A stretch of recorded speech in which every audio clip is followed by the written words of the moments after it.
Greetings, Arizona disciples. Here's the short version. We are encouraging churches to continue online worship and not to rush back to in-person gatherings. Now for the longer version.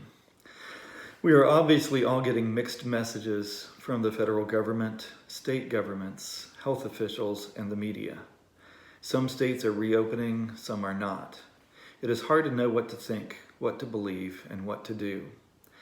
I have been in regular communication with the College of Regional Ministers, the heads of several other denominations in Arizona, and I've read more articles on when to reopen the church than I can count.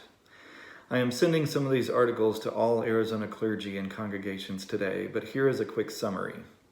Number 1, the College of Regional Ministers and the General Minister and President recommend that all disciples' churches remain online for the foreseeable future. We are releasing a letter to that effect today. The heads of most Arizona denominations are encouraging or insisting that none of their congregations meet in person.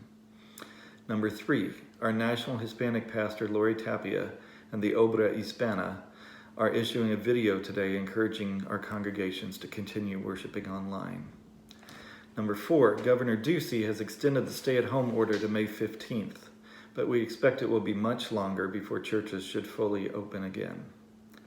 Number 5, all articles on reopening churches suggest that Phase 1 would include social distancing and super safe practices, which would include roping off pews and removing chairs to make sure that no families were closer to each other than 6 feet. Everyone attending must wear a mask, no handshakes, no hugs, no physical communion, no passing of offering trays, no congregational singing because we don't want saliva droplets in the air, deep cleaning and disinfecting before and after each church service. A small worship crowd, so many churches might have to offer multiple worship services with a deep clean in between each service.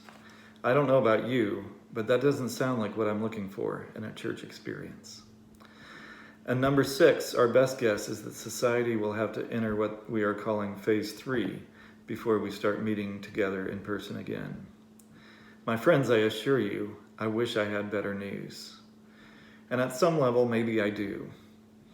The good news is God's promise that the darkness will end.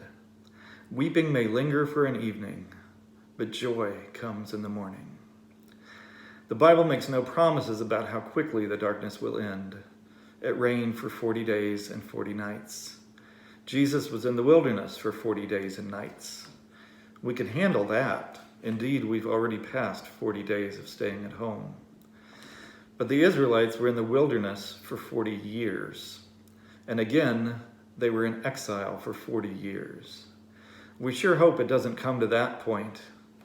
I am gaining new appreciation for these 2 major periods of suffering in Israelite history.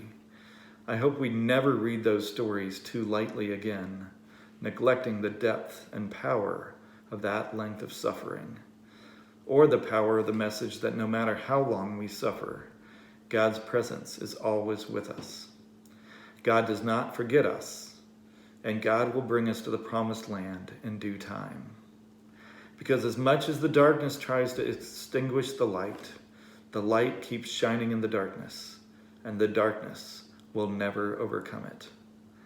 My friends, hang in there, keep shining your light, and in due time, we will cross the river Jordan and be together again. Dios les bendiga.